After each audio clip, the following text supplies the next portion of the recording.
కన్నుల జారిన కన్నీళ్ళు తడిపెను దేవుని పాదాలు, ఇప్పటి నుండి నీ కళ్ళు చూచును దేవుని కార్యాలు.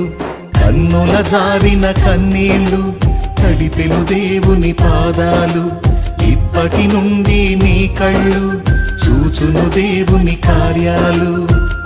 ఉందిలే దీవెనా ఎందుక వేదన, పొందిన యాతన దేవుడే మరచునా.